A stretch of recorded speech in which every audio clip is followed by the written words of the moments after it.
Darius Johnson is live in Streator this morning. He's actually in front of that house that we just showed you from that Scott Lasker video. Darius, good to have you with us. What are you seeing at this hour?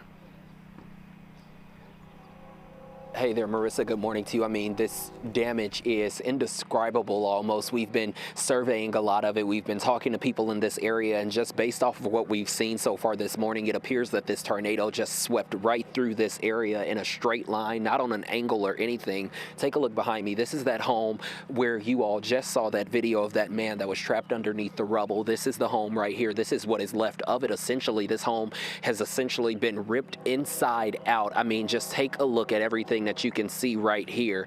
Even as John continues to pan over, you can start to see where there is a water tank that water is still coming out of this morning. And you can just see the sheer amount of destruction after this tornado essentially shredded everything in its path. Right above this home, you can see where some of these trees may not be uprooted, but a lot of them are essentially just shredded as they came crashing down on top of this property here. Now, to give you a better description of what this area is like, it is farmland. One woman who we just spoke to, she said that it's Tornado Alley because these homes are not necessarily close to one another. And as we continue to pan throughout this area, you can see everything, the windows busted out of some of these vehicles. Look at the debris that is just scattered across this area. It has turned from farmland and people's yards into a debris field. Pieces of people's homes are just scattered all across this area. Even as you look farther back, you can see a lot of the damage. And John, I'm not sure if we're able to show that man who is on the roof right now. I'm not sure if he lives there. We see two people right now. That's the one thing. We haven't seen anyone in this area that has been hard hit besides a woman who we spoke to across the street. But these men, this one man, he's on the roof, and it appears that he may be trying to repair it or put a tarp up or anything else, because from what we're seeing right now, it appears that most of that damage is the roof. Now, I want you all to take a listen to an interview that I was just able to gather from here in Streator in the last 15 minutes or so from a woman named Alice Schultz, who lives directly across the street from all of this. Her home is untouched. She tells us that she hid and she hunkered down when all of this happened right next door at her son's home, and she's fortunate this morning that her home is still standing. Take a listen. Well, I live by myself, and my son lives next door, and he keeps pretty close contact with me when there's a storm, so he's got a basement.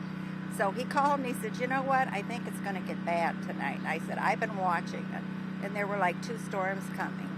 And he said, I think you better walk over. So I was in their basement.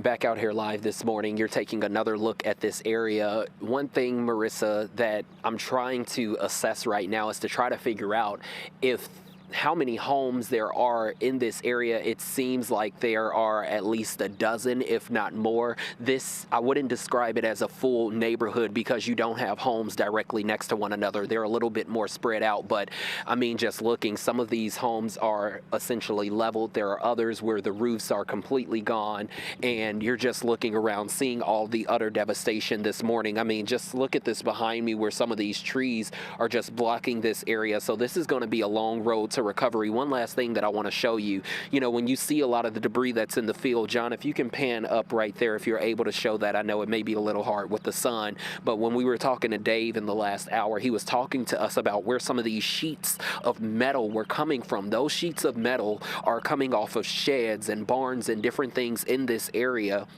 And that is what is hanging along power poles, though that is the debris that is hanging and just sitting in a lot of these yards as well. So again, this morning, we know that the National Weather Service will be out surveying a lot of the damage in many of these areas, especially Streator, where it seems like this may have been one of the hardest hit areas so far in Illinois, as we've been assessing a lot of the damage for over the last 16 to 20 hours. So of course, we will be here throughout the morning to continue to bring you all the very latest and any new images and any new interviews that we are able to gather from the people who made it out of this storm miraculously and survived. Marissa, back to you. Darius, incredible images coming from the ground there in Streator, and you just have to think about, that woman that you spoke with and also the families there. How terrifying those few moments must have been when that storm moved through. To see what you're seeing there today, it is incredible. We'll be checking in with you here throughout the morning. Darius, thank you so much.